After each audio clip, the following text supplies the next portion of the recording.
All right, let's talk about something that probably keeps a lot of investors up at night.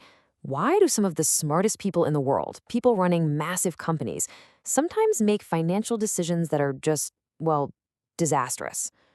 Turns out the answer isn't buried in a spreadsheet, it's in their heads. And that's what we're digging into today: behavioral corporate finance. So let's just put the central question right out there. You see it in the headlines all the time, right? A super smart, highly respected CEO makes a huge bet that in hindsight looks completely baffling. Was it just a bad day at the office? A simple miscalculation? Or is there something deeper, something fundamentally human going on? This is exactly the puzzle that behavioral finance tries to piece together. And really, the whole thing boils down to a clash between two totally different ways of seeing the world.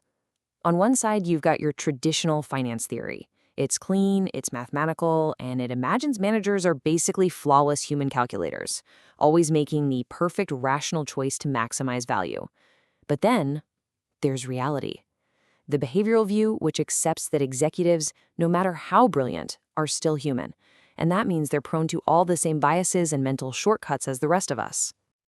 So, to really appreciate the new way of thinking, we first have to understand the old one we're challenging. Let's talk about this idea, this myth, of the perfectly rational manager. The classic textbook model is built on this really tidy assumption.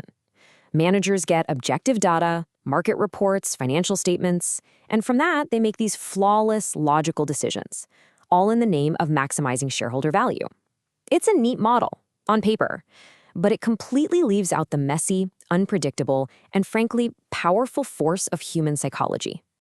And that force brings us to a much more modern, and I think, a much more realistic view of how things actually work. So let's see what happens when you let real, live humans into the financial equation. And this is it. This is the core of behavioral corporate finance.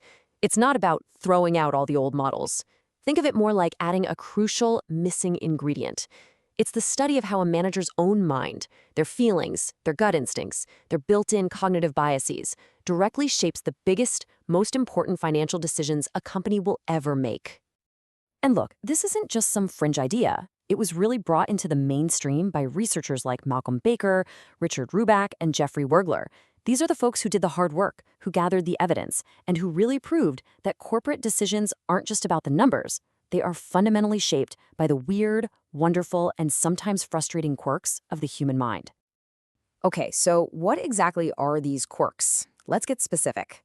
We're going to break down 5 of the most common and most impactful managerial biases that you see playing out in the real world. First up, and this is a big one, is overconfidence.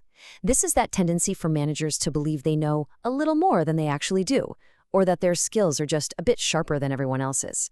It's that feeling of, I've got this, but cranked up to a really risky level, where you start to believe you have more control over the future than you really do. And the fallout from this can be absolutely huge. We're not just talking about a big ego here. We're talking about a real financial cost. Overconfidence is what drives a CEO to chase a massive, value-destroying merger, convinced that they are the one person who can make it work. It's what leads to pouring billions into a pet project long after all the data is screaming, "Stop!" All right, next we have a very close cousin of overconfidence, optimism. Now, this is a little different. It's less about thinking you're amazing and more about thinking the future will be amazing. It's a systematic tendency to overestimate how well things are going to go, and just as importantly, to underestimate all the things that could go wrong. It's basically seeing the world through corporate rose-tinted glasses. And hey, a little bit of optimism is absolutely vital for any business to innovate. But when it goes unchecked, it can be a recipe for disaster. It leads to these wildly inflated financial forecasts, and it encourages companies to take on way too much debt, all because the potential downsides were just sort of waved away. Bias number 3 is a bit more subtle, but it's everywhere. It's anchoring and framing. Anchoring is when our brains get stuck on the first piece of information we hear, like a past stock price, for instance, and we use that irrelevant anchor to make all our future decisions. And framing? That's all about how information is presented. A really risky project can be framed in a certain way to make it look a whole lot safer than it actually is. I mean, this is how our judgment gets completely hijacked.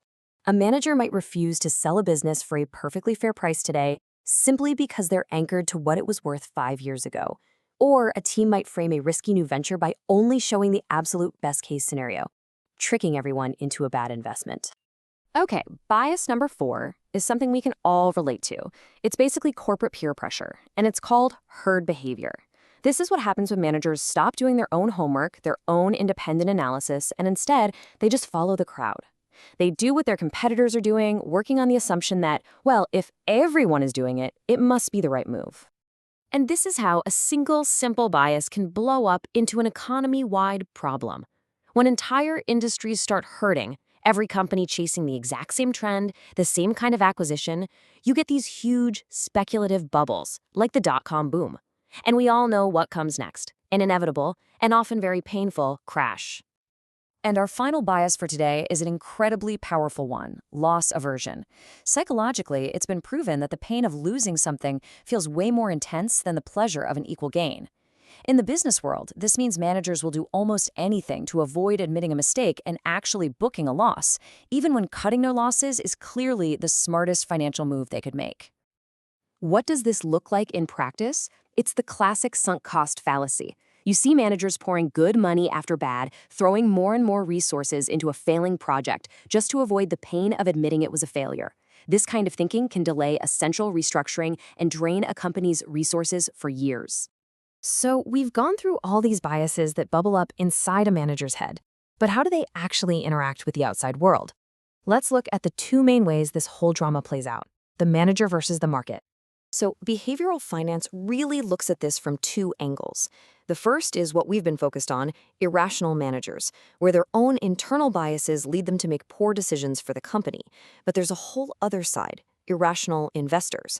This is when the market itself gets emotional and creates bubbles or panics. Now, here's the twist. A truly rational manager might actually see this as an opportunity and try to exploit it, like issuing new stock when they know the market has gone wild and overvalued their company. Okay, so after all that, where does this leave us? Well, it points to a new, more complete, and frankly more human reality for how we should think about corporate finance. And here's the good news. We are not helpless against these biases. This is why all of this really matters. Once you understand them, companies can put systems in place to fight back. Things like having strong independent oversight from a board, using decision-making committees so that one overconfident leader can't run away with a bad idea, and most important of all, creating a culture that sticks to rigorous, data-driven processes. Think of these as the guardrails that keep psychology from driving the company off a cliff. You know, when you boil it all down, it comes back to this one powerful idea. For decades, finance was all about the numbers. But what behavioral corporate finance teaches us is that it's the people who are reading those numbers, interpreting those numbers, and ultimately making the final call. Real, lasting success depends on understanding both. And that brings us to the end. Now, we've been talking about CEOs and billion-dollar deals, but these biases, overconfidence, herd behavior, loss aversion, they don't just live in the boardroom.